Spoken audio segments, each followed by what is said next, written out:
GM, good morning. Welcome to the Milk Road Show, the daily crypto show where we break down crypto faster than you can ghost someone on a bad date. I'm your host, Jay Hamilton, and today we're joined by Stani Kulechov, co-founder of Aave. Today we're going to discuss, can Aave and other DeFi protocols compete with big banks like Goldman Sachs? Will your mom use Aave someday and DeFi? She will, but it will be different than you think.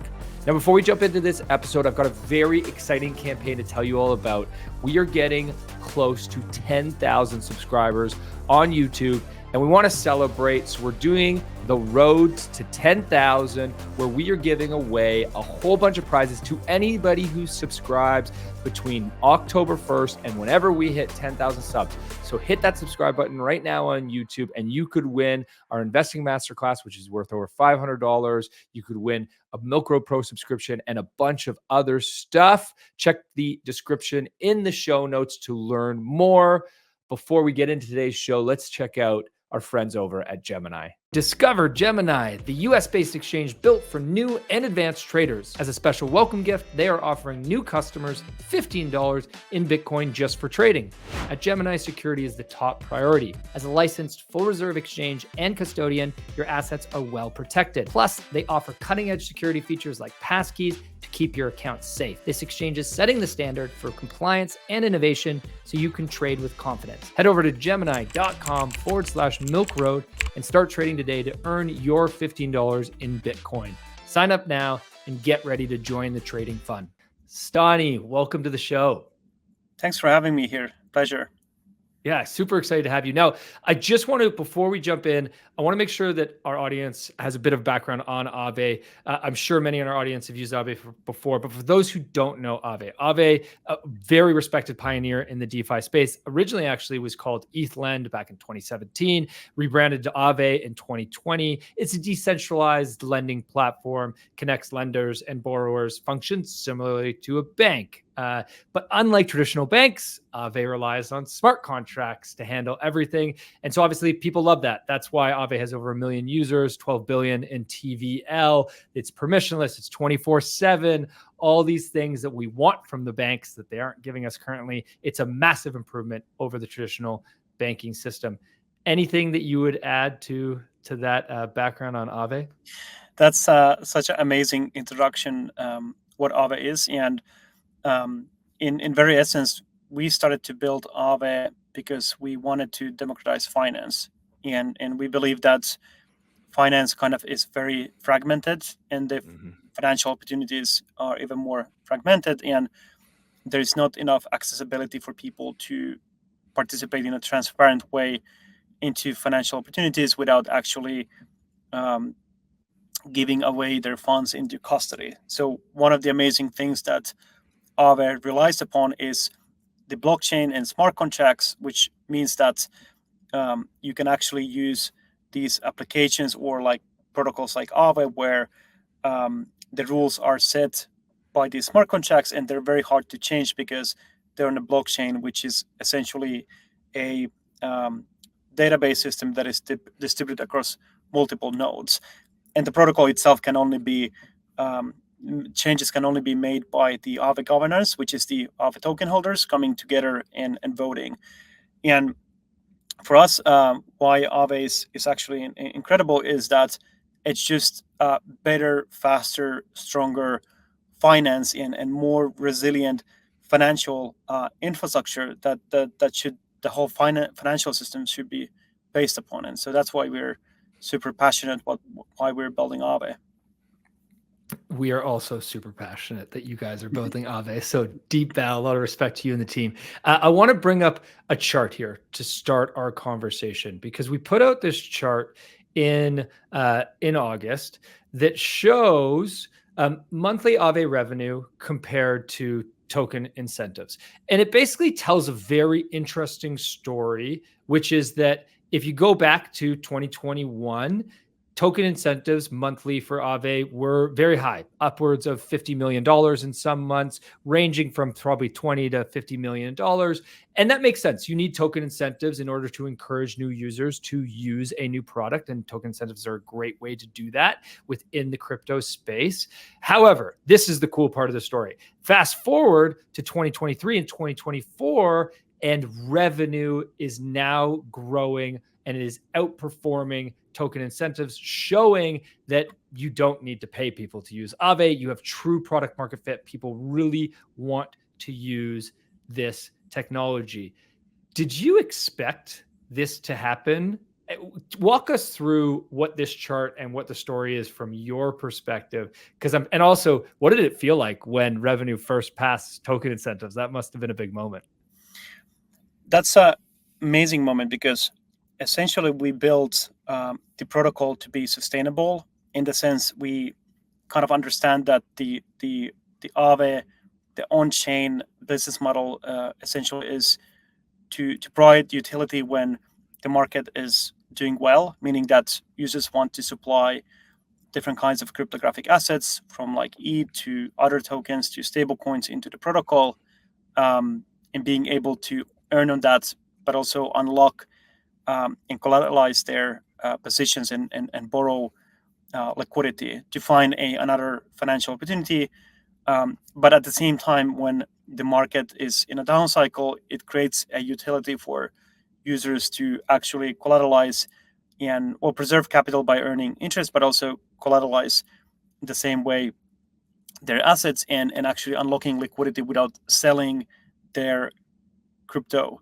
And I think that's really interesting because it provides use cases that are based not just searching for new financial opportunity with the unlocked capital, but actually even using those borrowed funds to pay mortgage or down payments, paying for your car or any other purchases or financial like finance goals.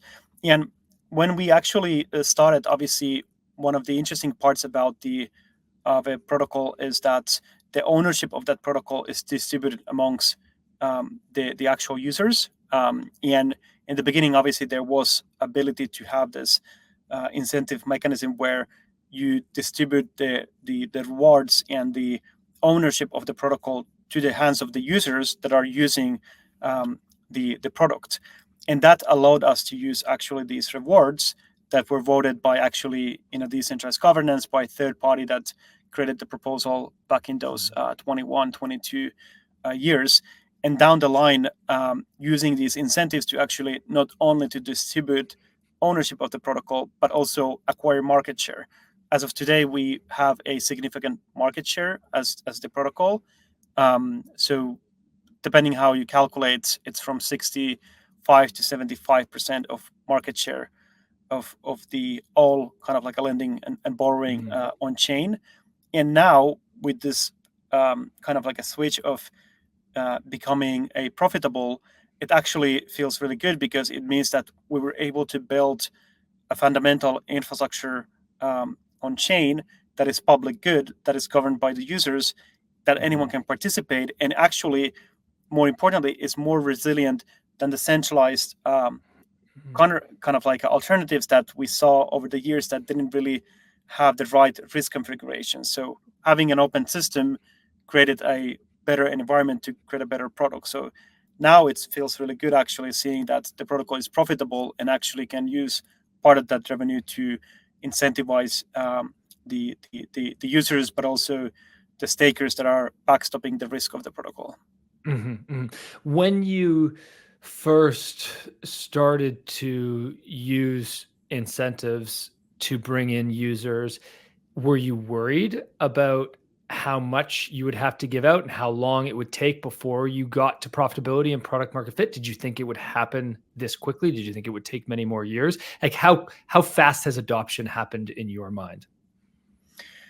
I think the incentives definitely helped on growing the market share, but I think the reason the market share grew is because Aave is such an amazing product.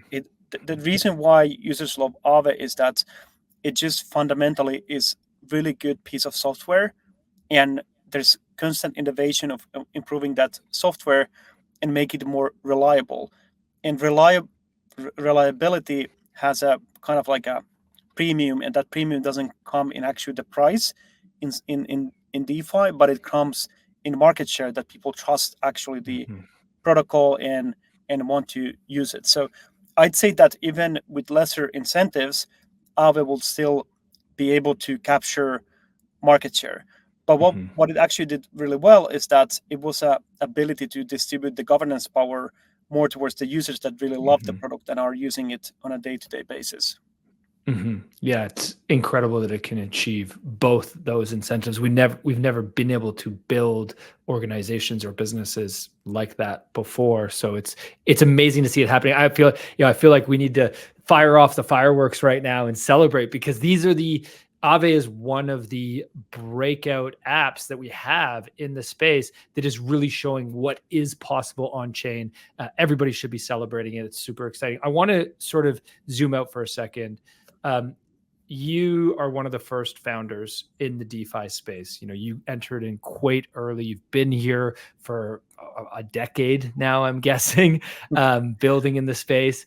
How does DeFi look now compared to when you first launched? Where do you think we're at in the journey of DeFi? If you could put us on to sort of the full map of where we want to be in the future, where do you think we're at right now? Yeah, I mean, when I started in 2016, 17, DeFi really didn't kind of exist. So these were like more of like experimentations that we were doing on the blockchain. And down the line, I think 2020, during COVID, more people like tuned into DeFi. And we had the whole DeFi summer of 2020. And that was a big moment for decentralized finance, because it provided really interesting opportunities for a lot of these DeFi users, but also showed kind of like what you can actually build in a permissionless environment and build accessibility and have this like a borderless finance. And I think more recently, I feel like we have a DeFi renaissance going. This is something I talk quite a lot about, DeFi renaissance. And what I think is that there's this kind of like a new rising of DeFi, and it's just not basically new applications or whatnot. It's actually looking at these protocols that were built early on and becoming more sustainable, have great fundamentals, and actually are profitable and resilient of any types of single point of failures. And that creates like a really amazing inspiration for new innovation in DeFi, but also adopting this technology. So now I think there's more institutions than ever looking into decentralized finance and looking into Aave and trying to understand how to use it and how to leverage this technology and the liquidity that is available in these markets. And there's more actually developers looking to integrate Aave and understanding how it actually could be beneficial. And we're in a kind of like an interesting place where we're at the crossroads between DeFi, TradFi, and even like fintech, and just like trying to understand how we get this technology to be used not just in traditional finance, but also, let's say, in fintechs and tapping into that existing opportunity. And that's like a really great place to actually be, because that also tells us that there is beyond interest of our existing user base. Yeah, that really leads in nicely to my next question, which is I'm trying to understand, and I've been trying to teach our audience how DeFi will look in the future, because I think it is quite misunderstood right now, because it is still small in terms of the amount of people that participate. Crypto is still small globally, and then DeFi is even a smaller piece of crypto. Do you think everybody talks about how we're going to have crypto apps with 1 billion users? And when we think about DeFi specifically, I wonder if that will truly be the case. Will we have DeFi apps that 1 billion people use? Or is it more likely that fintech or TradFi will adopt blockchain and use crypto rails and offer DeFi within their app. So maybe, I guess, to make it simple for our audience that's listening, is Aave going to be used maybe within PayPal someday, and you don't even know that you're using Aave, but you're operating within your PayPal app, and that's your nice user experience, and I can borrow and lend within PayPal? Or is my mom going to someday actually go and use Aave, use MetaMask and connect to Aave and do it that way? I think Aave can actually be a bigger brand than, for example, Coinbase, Robinhood, Revolut, Cash App, and a lot of these more kind of like known brands for the mainstream. And reason for that is that the technology itself is really sound, and the network effects of the liquidity is just compounding. So the more Aave becomes resilient, the more it becomes trusted, and it grows in liquidity, the more these network effects will favor Aave and other DeFi protocols. And I think the only kind of like a big bottleneck essentially is then how do we make it more easier to interact with Aave? And I think that's more of like a UX and Rails question. And I think what will happen is that the Rails and on-ramping and off-ramping into crypto will evolve over time. So I think being able to, or let's say installing a browser extension as a wallet will be in the past history at some point, and user will essentially use emails, phone numbers to log into DeFi and being able to do any types of transactions and having sufficient security to secure their transactions. That being said, I still think that a lot of that liquidity is going to be consumed and supplied also through various integrations, like to in financial institutions, but also in fintechs as well. And I think that's going to be the trend in the next couple of years. So we're going to see more integrations into DeFi, specifically because the actual the DeFi brands that are existing and have been able to actually build something really reliable is going to come at a premium of actually forming that trust relationship that we need between DeFi, fintechs, and institutions. But overall, I think end of the day, people want to interact with the main brand, which is Aave, and I think that's will be the biggest brand that will go. I love your confidence and your conviction. It's amazing to hear. Aave was one of the first protocols to branch out to other chains, initially built on ETH and branched out. Was that a good idea, and will that continue to be the plan? I think Aave as a protocol, it's really great infrastructure that actually could be used anywhere where there are users and the protocol is compatible. For example, EVM networks, and currently the protocol is deployed on 13 networks, EVM based, and Aave Labs is working also on non-EVM implementation in Move, and that's Aptos deployment. So what we see is that we're going to see a future where there's different types of blockchain technologies, and they have their own peculiar users. And if they need a financial layer, Aave is that layer for those users. And if there's significant amount of usage, assets, and opportunities, I think in general, Aave should be there. And I mean, it's got to be tough to be building a business where you constantly have to adapt to another chain and another infrastructure and another network.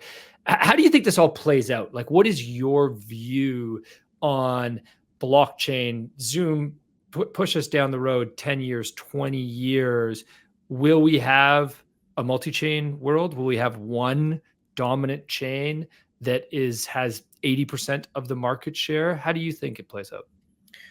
I think there's going to be definitely multiple networks, and a lot of that infrastructure will be based on Ethereum and EVMs, but also we have significant market shares of these non-EVM networks, because they might have their own specific use cases that, well, let's say specific specifics in the technology that enables interesting use cases or are optimized those use cases, like for example payments that need a lot of scale but not the same security necessarily when you're moving small amounts of funds.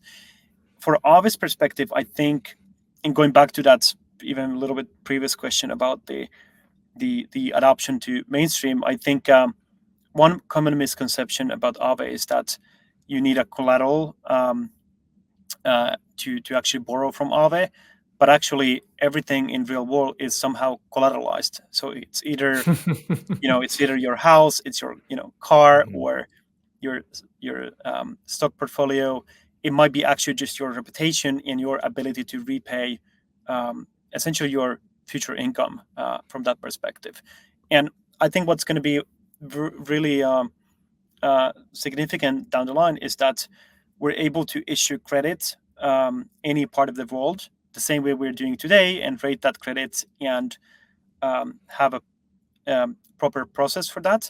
But then the credit is tokenized into a token that actually then can later be used as a collateral in Aave to borrow against that token, for example, Go, and then use that Go to convert back to the, let's say, USD and finance some of these opportunities and grow credit and finance opportunities that maybe were difficult to finance in the past. So there is that type of growth there. And that world can also be multi-chain as well. You first launched Aave and built this borrowing and lending protocol. And then you went and built Lens, a social media protocol or a social graph protocol. Walk us through how those two things fit together, or do they not fit together and they're two totally different businesses with totally separate roadmaps? Yeah, in some essence, they definitely are different projects, and obviously Aave Labs contributes into the Aave ecosystem by building the Aave V4 and other initiatives with the Go stablecoin. And then within Avara, which is the kind of like a larger umbrella, we basically have Lens Labs, and Lens Labs is building this kind of like a resilient social network as a protocol where anyone can actually build social applications that are relying on on-chain social primitives, like social identity, social graph, your connections you make, and then different types of features that you expect from social networking, and enabling ability to own social capital completely, the same way we own financial capital and are able to access into financial opportunities. But on Lens roadmap, we do have items where we want to integrate the Aave protocol, and that's something that we're going to talk a little bit more about in the future. And in overall, I think end of the day in Web3, besides financial capital, we have to build non-financial use cases as well, and non-financial protocols that can be later empowered by these financial protocols too. Yeah, I'm excited to watch out for the ways that the roadmap might cross and that Lens might take advantage of Aave. It feels sometimes as if you must have 48 hours in the typical day, and you had to go after another use case. You were like, yeah, DeFi is not enough. Let's go after social media too, which is another fantastic use case for blockchain for all the reasons that you mentioned. I want to talk a little bit about token buybacks. And I don't want to focus on Aave and whether or not Aave will do token buybacks in the future. That is not for today's discussion. But I want to talk about just as a concept, because there is this narrative or pressure in the crypto space that basically says, hey, I'm a token holder.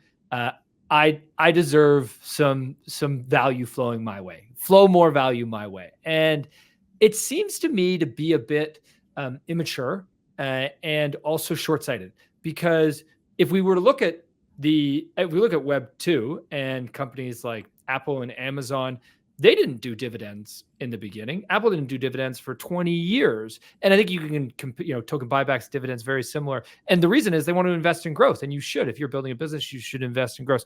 But at the same time, crypto companies, Aave, Uniswap, have all this pressure of token holders saying, hey, like, give me something back. What are your thoughts on this? I do think that the reason that users are token holders is that they see some sort of utility in the underlying protocol.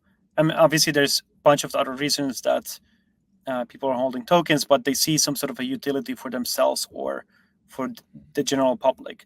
And I think whatever that utility is, it needs to find kind of like a protocol market fit or product market fit. And once that's done, obviously the main important thing is to secure market share. And that means that particular protocol can be actually widely distributed to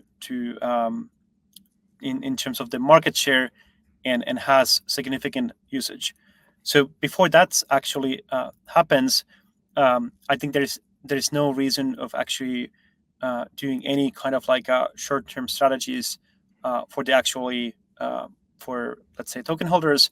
But once that's achieved and there's profitability and there's good fundamentals, then it's actually interesting to think about what kind of utility could be created for the token holders. And besides, for example, participating in the governance, that could actually help the protocol itself, whether it's some sort of securing a risk or risk transfer out of the protocol or some other type of utility, and then kind of like incentivizing that type of behavior. So it really is a timing question, and most of the protocols in the space are 99% like too early and not that stage yet. And I think to get there, you have to have significant usage, significant market share, and the technology has to be good and ripe for kind of like a wider adoption. When you think about adoption, we mentioned before we started recording that we weren't going to talk about token prices today, and I don't want to talk about token prices, but I want to point out that so many people who listen to the show and so many people around the world who are interested in crypto really just look at markets. They don't look at adoption metrics. They don't look at any other metrics. They don't realize that through the bear, wallets and activity on chain was actually increasing while prices were struggling. What do you look at? What matters to you when you think about what we are building here and long-term achieving this objective of decentralized finance? I think reliability is the thing that is top of my mind. So I think DeFi is based on reliability. The more reliable a protocol can be, the more chances there are to get adoption, because there's still like a lot of intermediaries that are going to be the connectors between a decentralized infrastructure and the end users, and they will always choose whatever is the most reliable option. So from that perspective, I think that's the most important thing to achieve. That means that there is sufficient security. Actually, from the technical perspective, there's reliability on risk management.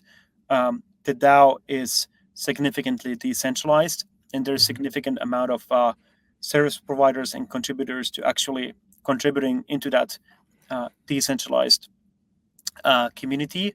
And in overall, it makes the whole end-to-end kind of end-to-end product appealing for integrators and users. So reliability is, I think, the cornerstone of any type of financial infrastructure.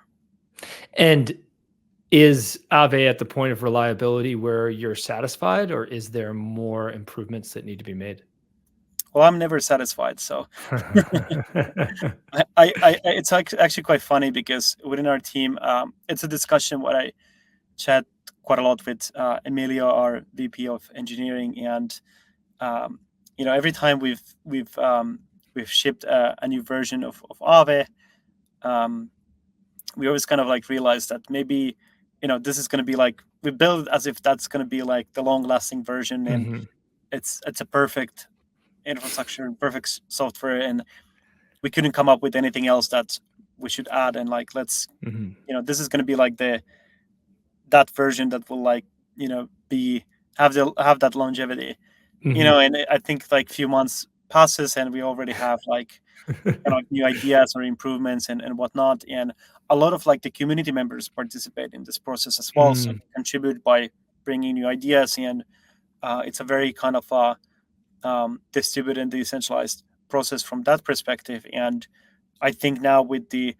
also the community members are also contributing to improving the code base, and from Aave Labs perspective, we are focusing on building the version 4, which we think is going to be like the kind of like final version, but that version is going to change the architecture in a way where it's very modular, meaning that different kind of components and pieces can be improved individually over time. It's more flexible. It caters variety of use cases from like even all the way to RWAs, and I think that's going to be a version we're going to be really proud of once we get it out, and I think like innovation is a big part of Aave as well. So we think that the main way actually of improving the adoption of this technology is to keep the innovation curve as high as possible. Any timeline on version 4? Version 4, we're expecting to have a prototype in the upcoming months, and a launch is going to be in Q2 in 25. Fantastic. Well, we'll look forward to that and hopefully get you back on the show around that time to announce that launch. Thank you so much for joining us today, Stani. Thanks for your time. Shout out to your entire team for leading the DeFi space as you have been for so many years. Everybody who's listening in, I want to know, do you use Aave? Let us know in the comments if you use Aave, or if you use any other DeFi protocols. Let us know what you use. We're always curious to find out what you guys are using to make sure we're producing the best content for you. Stani, thanks again for joining us today. Thank you so much for having me here. Have a wicked awesome day, everybody. As always, if you liked today's episode, please hit subscribe and make sure you follow us so you don't miss out on the next one. There's also a link in the description to our free 5-minute daily newsletter where we simplify crypto for you while making you laugh. And if you're willing to step up your crypto investing game, we're going to also leave a link for Milk Road Pro. You get access to our portfolio where you can see exactly what we are buying. This is your #1 resource to help you invest successfully in crypto. One final note. This show is for educational purposes only, and nothing we say is financial advice. Investing in crypto or any asset is risky, and you should never invest more than you can afford to lose. Thanks so much for listening in, my friends. Have a wicked awesome day.